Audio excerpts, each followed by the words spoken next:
What's going on, you guys? It's Nico.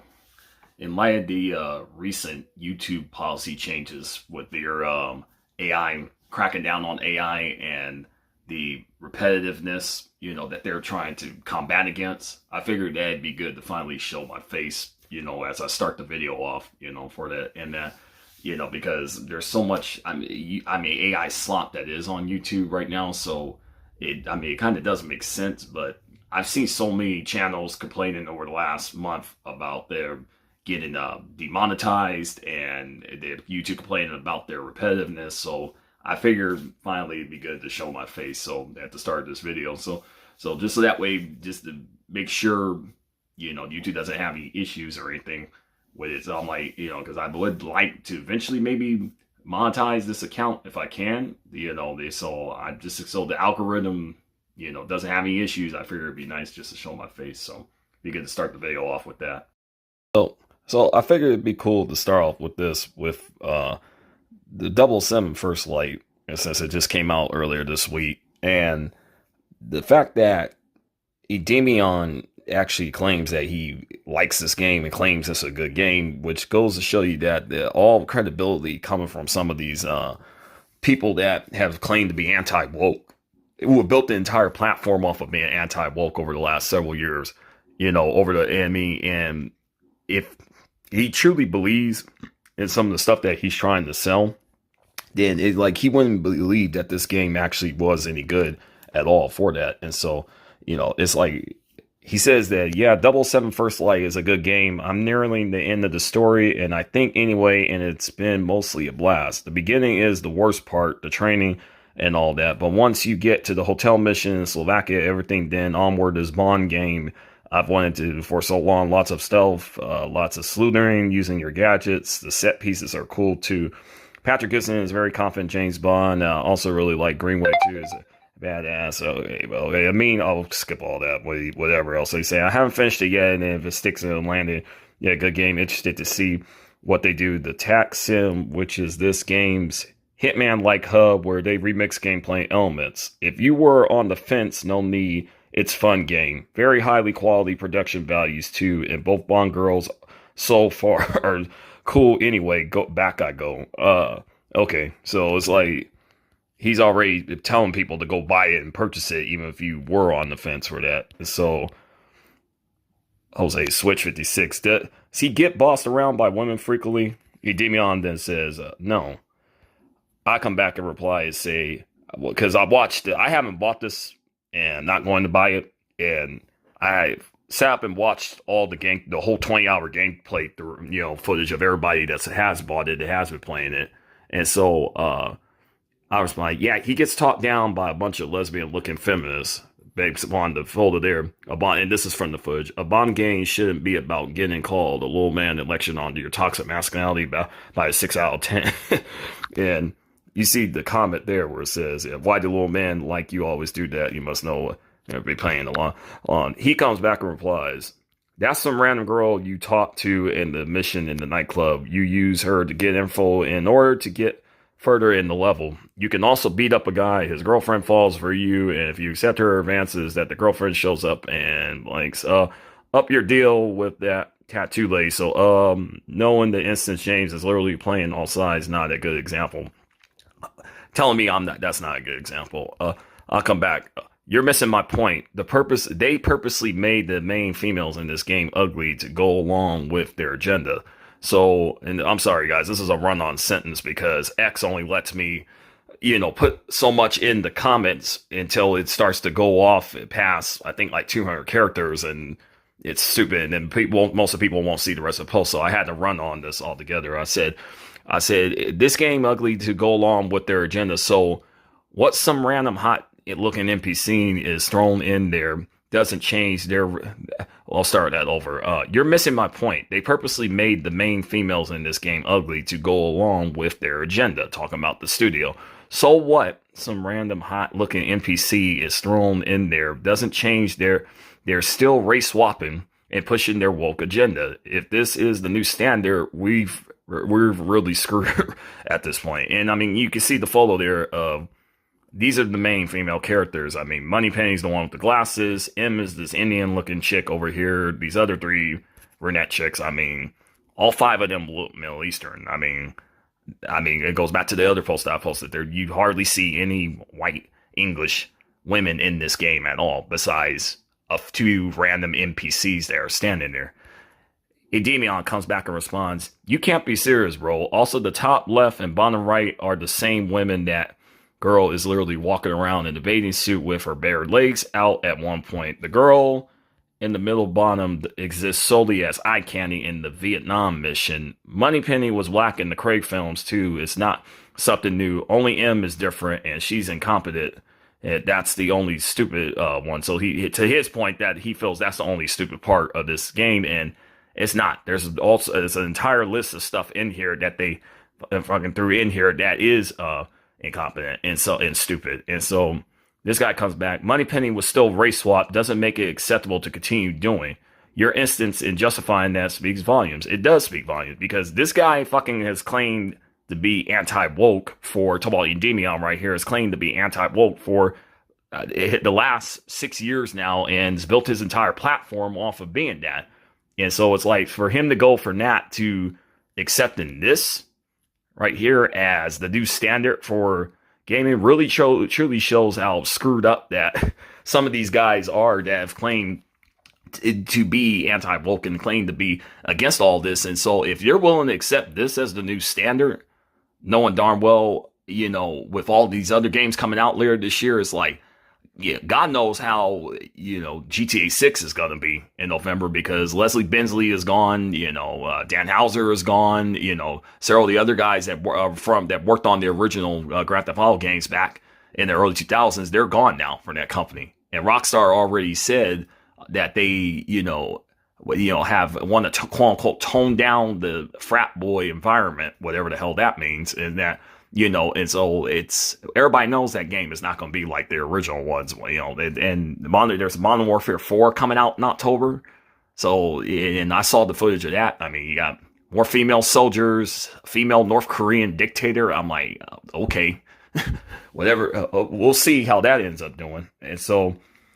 More people continue to say, you know, in his comments. So she, you know, trying to defend this game. She's been black for like 5 movies now. What the fuck are you talking about? Yeah, and she wasn't originally black. I mean, which is true. Moneypenny, the original cast, you go back and watch any of the James Bond films, they didn't start the race swapping and putting other characters in there until the Craig era. I mean, you had other agents.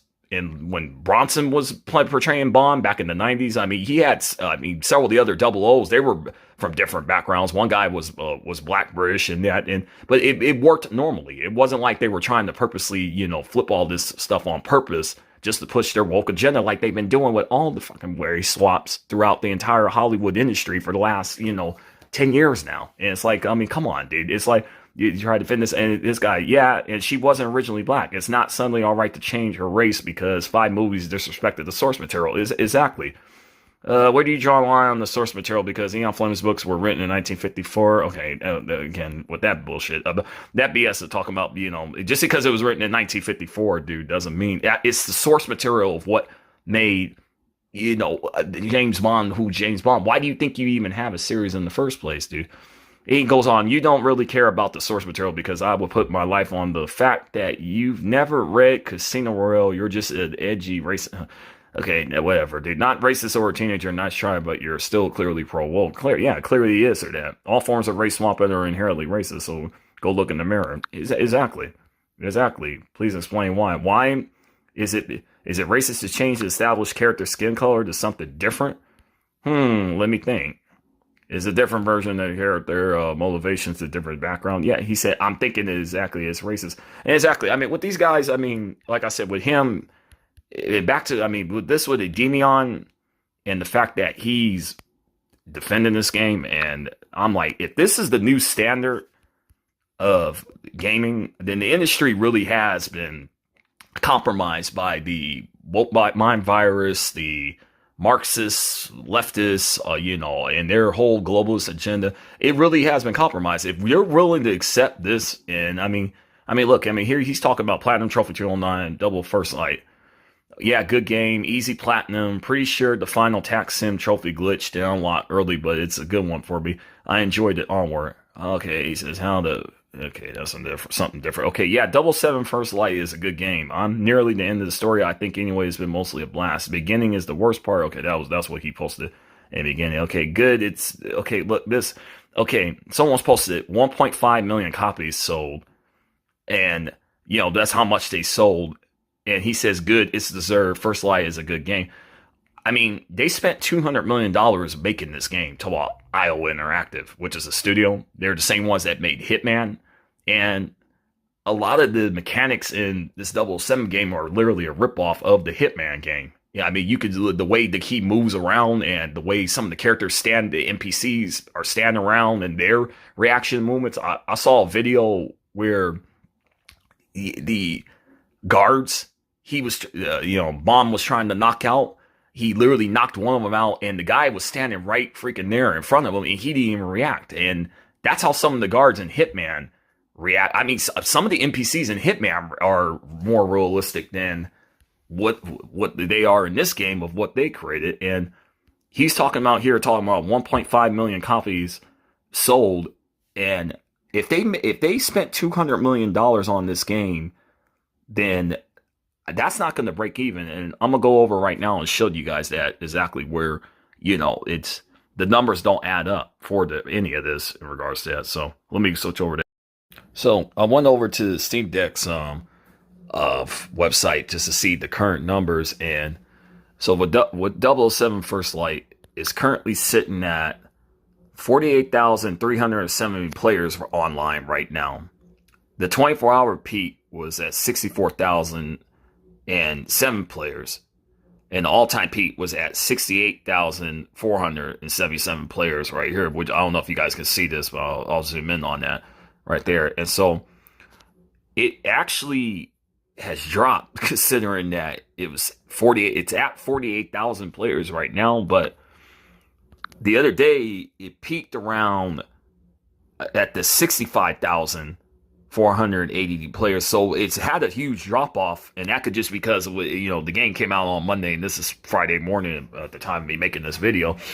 And so, excuse me.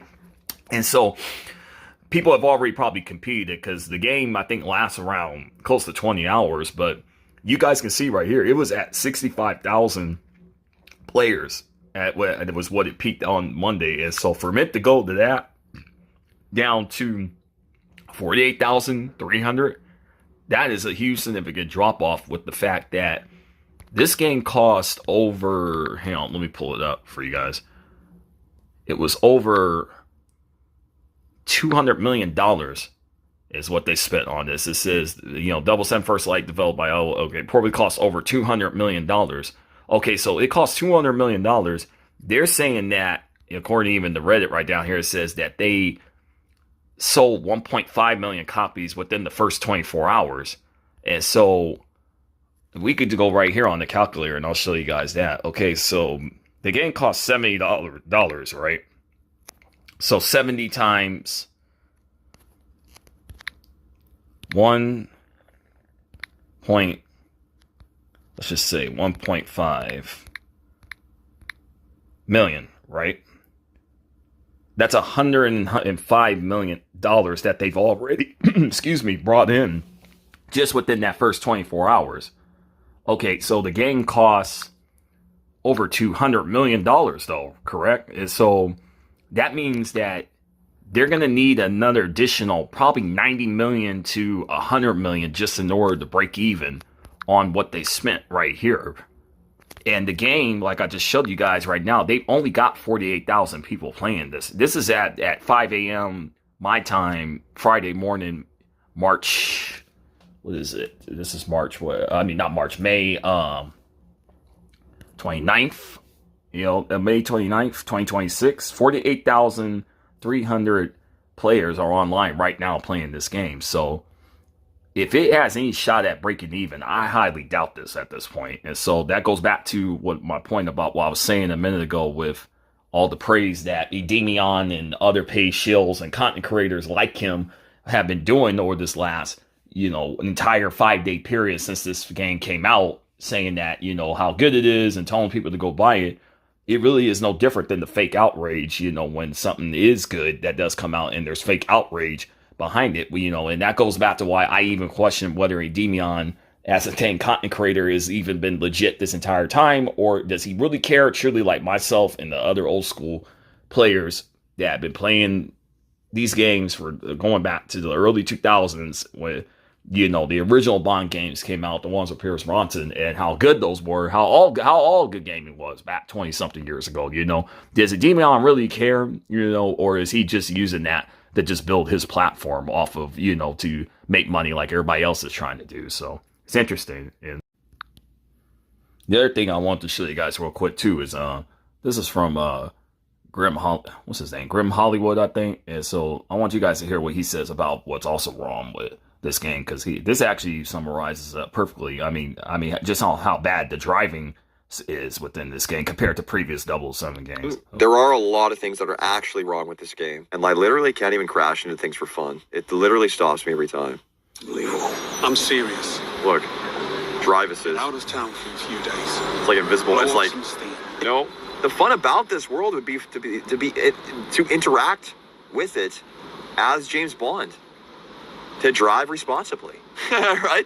To drive suavely, you know what I mean? But here it's just like, nah, we'll do it for you.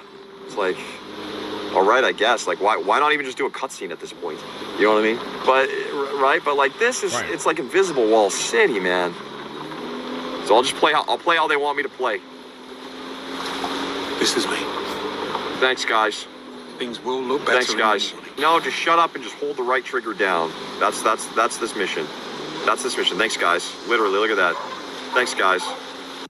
The more I do play this game, the more I am kind of like, man, they're really holding your hand through this game. Yeah, and that's the thing too, is that it's mainly like a movie simulator. Even though you just saw him holding the controller, you know, and pulling the button down, and the thing is driving itself. That's not the only video. I saw several other videos from the driving sequences doing the same thing. You don't even have to steer the car. You're just holding the gas button down, and it's driving for you like a movie. And like he said, these could be be cutscenes. It's like, why even have driving in there at all at this point? And so it's beyond cringe. Someone just tried to kill me. Say again? At the apartment, I took his phone. I need you to trace a text. What? I can't. I'm on a date. Okay. I was wrong about this game. With my tweet, I was wrong. Hi, Moneypenny. Somebody just tried to kill me. Can you help me? I need your help. What, Spartans? No. I'm on a date. What? And you're suspended. And you're suspended. And I'm... Huh? Somebody just tried to kill me, Moneypenny. I thought we were friends. I thought we were homies. The other thing that is actually kind of annoying about this game is, and it's kind of a weird one to say, but lack of Easter eggs. Usually in like every game of all time, you can like go through and there will be a note that alludes to like the past game or whatever. Well, Bond is such a big universe that you think they'd be doing like little Easter eggs or nods to the other games. But like through the entire game, there's notes like this that mean nothing. They're boring and they're horrible. Siobhan, do us a favor and take Cheeseman for a pint later, will you? I found the poor chap sobbing in a cupboard after Finch tore him a new arsehole over a botched lunch order. What is that? Is that an Easter egg? Am I retarded? I'm gonna Google this right now. No. Cheeseman. It's like, I don't care about Cressida's mug. It says you're a knockout on it. It's her favorite mug. Is that a Bond reference? I'm gonna guess no. You know what I mean? Everything in this game is like all these interactive things in this game are like, ooh, let's pick up this flyer. It's a movie marathon flyer. Really do attract. And Cressida and Monroe's final date, all-night martial arts movie marathon at the Caper. It's like you could have a literal Bond movie there or something like that, or like change it in a way. You know what I mean? Cressida's favorite curry house. Her and Monroe's go-to dishes are highlighted. Like, why do I care about that? Architecture magazine. A magazine on modern architecture featuring an article about the web industry's building and its daughter offices around the world. Like that, really? The traditional Bordeaux wine has a velvety palate with an oaky aroma on the nose. Hey, like, what is that? Staring us right in the face. What is that? Rubber duck, dressed for success. That's your little thing that you put on the table. Whose job was it to put items down? And I'm gonna comment on that too. The rubber duck thing, that is actually, that's not even a James Bond Easter egg. That is a Hitman Easter egg, because 47 in that game, in that universe, he's done hits where, like in the bathroom, and then the rubber duck would be sitting there, and that's literally come in IO's Interactive's package. Like I had pre-ordered back in 2018 Hitman 2, and I bought like whatever the most expensive version of it is, where it was like $250 or whatever, or $199 or whatever, and it came with like a little 47's case was in there, and it had several other stuff in there, and it literally had that rubber duck in it. So I mean, maybe IO Interactive wasn't the best studio to make this game. Maybe it should have been like one of the Japanese developers or something. But skincare products, an extensive collection of high-end skin and hair products worthy of a true groomer. Thank you for that. That was very exciting to read that. Here's a picture in an office here.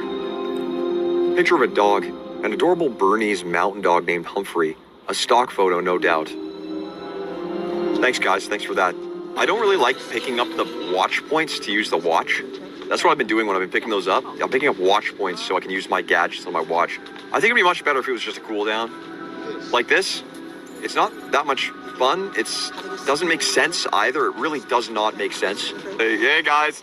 Hey, guys, I'm over here. Hey, guys. I mean, hi. Look at that.